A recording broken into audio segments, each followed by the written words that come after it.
Welcome back to Sports Sunday. In many ways, the surf lifesaving movement is Australian sport's answer to motherhood, a selfless group of men and women who voluntarily give their time to keep our beaches safe. 62,000 members Australia-wide, 17,000 of them are active voluntary lifesavers, patrolling 249 beaches. But for the first time in its 84-year history, the movement has come up against the cold reality of commercial life.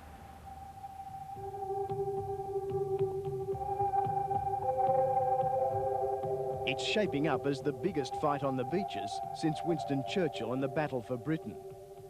The bitter rivalry is between two national Ironman circuits, which will fight for supremacy this summer. On the one side, the Surf Lifesaving Association, Kellogg's Nutrigrain, and the champion Ironmen, the Mercer brothers. On the other side, promoter Mick Porra, the International Management Group, the men from Uncle Toby's, and a team comprising all the Ironmen guns, bar the Mercers.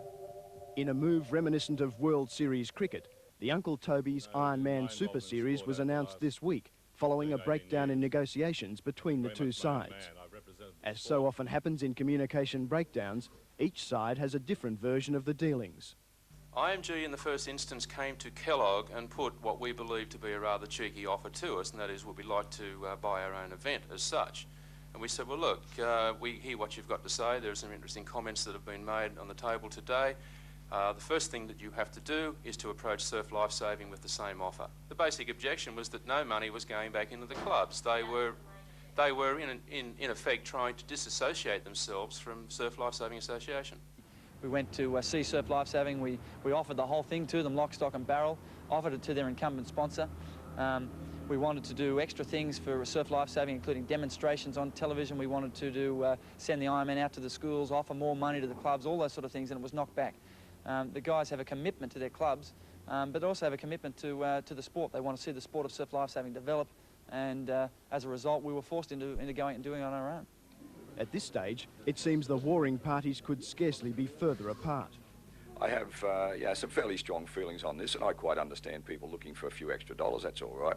It's very disappointing that a number of those people who Surf Lifesaving made, in fact, saw fit to sign this contract without even coming and speaking to its association, which has done very, very well by it and through the help of Kellogg's and others. Bear in mind that in 4 years we took this from absolutely nothing, where there was no prize money in Surf Lifesaving. It was a great amateur body, and each year there's been an escalation and there's been a controlled building of it, but it's been built upon our Surf Lifesaving principles, which we refuse to give away.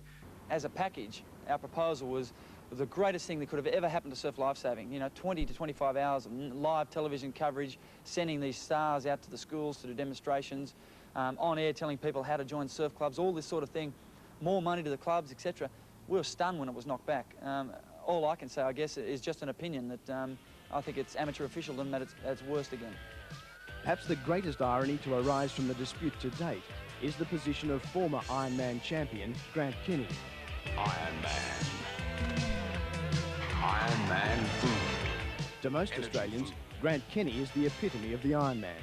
And Kellogg's has spent a small fortune in establishing his profile while positioning their Nutrigrain as Ironman food.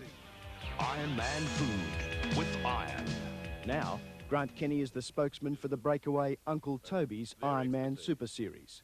We do not want to have, we never did from the outset, and despite what is happening, we still don't intend to have any conflict with Surf Lifesaving. Quite to the contrary, we're all members of Surf Lifesaving clubs. We all intend to become proficient at the beginning of the season. We all intend to fulfil both our competitive and our patrol obligations for our club, and that situation remains. So it seems, at least for this season, there'll be 2 Ironman circuits, both competing for spectator support. But with the breakaway group apparently holding the aces. It's secured television coverage for its 5 events. And it's signed up all the leading Ironmen, with the exception of the Mercer brothers. Nevertheless, the Surf Lifesaving Movement's executive is putting on a brave face. We're not phased by this whole thing. I mean, the point is Surf Lifesaving's been there for 84 years, and we're very proud of what we've done and the way we've done it, and this event will be an outstanding success. So at the time comes for the entries to come in, then we'll see who enters and who doesn't. IMG are going to find it very difficult to try and run events on the beaches coinciding with the Kellogg's and Surf Lifesaving, I think. The movement's executive has also threatened bans against any of the rebel Ironmen who compete in the new Super Series. But already there are doubts over the application of the bans. If they're prepared to fulfil their club obligations, their patrols, etc., for our surf club, patrolling the beach, which we're all here for, the greatest community service in Australia, there's certainly not going to be any witch hunt with them. You know, from my club, we had a meeting Monday night, and we won't be enforcing any bans that are not warranted. Well, our legal advice is that they're going to find it very difficult to enforce that. Until such time as you end up in court or settle it outside, you know, you never really know what the validity of that situation is. But certainly all of our advice is that that will be difficult for them to enforce. Quite frankly, you know, I think the sooner the whole thing is resolved, the better, and we can get on with running the series rather than sort of fighting small fights on the side. One thing is sure, the financial position of the athletes themselves will improve dramatically. Athletes have been making money, or a couple anyway, through surf lifesaving before. There's no reason why that situation can't continue, and indeed now with the other event tripling their prize money, there's going to be a lot more people in that situation. In fact, now surf lifesaving Ironman events is now sponsored with prize money to the tune of in excess of $1 million a year. I mean, it's suddenly gone straight to the top of I guess, the sporting prize pool in Australia. Whatever the outcome, most Australians will be concerned that the surf lifesaving movement and the wonderful service it provides emerge unscathed from the dispute, despite the intransigence of the movement's bureaucracy and the commercial motivation of the promoters and sponsors. I tend to think, Patrick, that down the track there won't be two events. I think there is still a chance that this year that the other series won't even go ahead. I think it's business madness that one event has all the competitors and all the coverage and all the exposure, and the other one's spending a fortune to run a second-rate event. And I think that the other sponsor may come to their senses towards the end and pull out of that series anyway. Certainly they won't last more than a year, and when that situation happens, let's hope that we can all get together and resolve the thing. And I'm sure, there is no doubt in my mind that we'll all come back together and it'll be fine. And really the bottom line is I think the whole thing is going to be great for surf lifesaving. Yeah, an interesting story. Mick Porra's words there probably ring very true. The fact that the Surf Lifesaving Association's competition now is going to be very second-rate, and really with only the Mercer brothers competing and the rest will be daylight. But that's the part that concerns me just a little bit. I've been tied up with surf clubs since I was 14 years of age, and I know that over the years that Grant Kenny, Craig Riddington and Guy Leach have been grass members of Surf Lifesaving, particularly Grant Kenny. I mean, his whole family has been tied up with his club in Queensland for many, many years. And when you now see the surf clubs coming out and saying, we'll support the boys as long as they are qualified lifesavers, as long as they do support the clubs, we'll support them, I think the surf lifesaving movement now has a big problem on their hands, because if the clubs don't sort of go along with the ban that the surf clubs have put on, or the association has put on, then we really are in for some big trouble. But I think the big problem to me is that I can't sort of come to the grips with the fact that 10 or so people can rent something that's nearly 80 years old of tradition. Now, people say you can't live on tradition. Well, I guess you can't either, and I wouldn't deny them the chance to make some big money. They've worked very hard to get where they are. But there's a lot of other people right around Australia that have worked equally as hard. Boat rowers and board paddlers, and Mick Porra himself was a multinational champion in the association's Australian championships and state championships.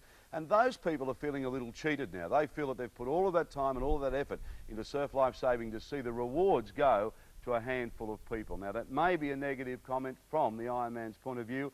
I don't know. I just know that this movement is one that I've loved for a long, long time. And I know that the service it provides all around Australia is something that every family wants. They want that protection, that safety on the beaches. And I just hope that this doesn't split all of those things that a lot of people have worked so very hard for over the years. I wish the Ironmen well. I wish the new pro circuit all the best. And I hope that the surf lifesaving movement can bounce back now and maybe promote the sport in other areas, not just the Ironman series. Okay, we'll take a break and we'll be back with more sport in just a moment. Of no one, Monaghetti outclassed his rivals, clocking 40 minutes and 34 seconds to beat fellow Victorian Malcolm Norwood and American Ed Eyestone. The women's section was taken out by Tani Ruckle.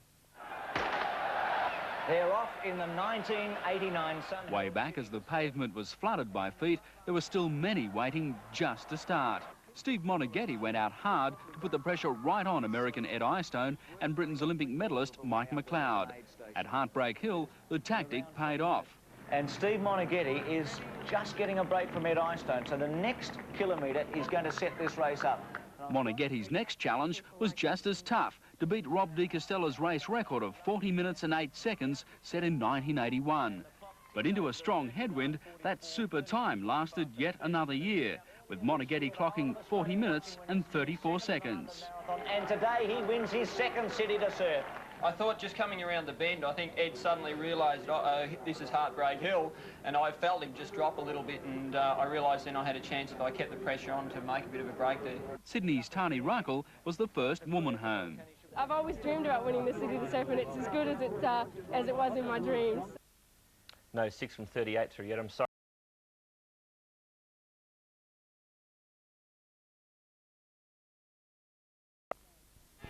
This telecast of the Uncle Toby's Super Series is proudly brought to you by Uncle Toby's, a truly Australian-owned company.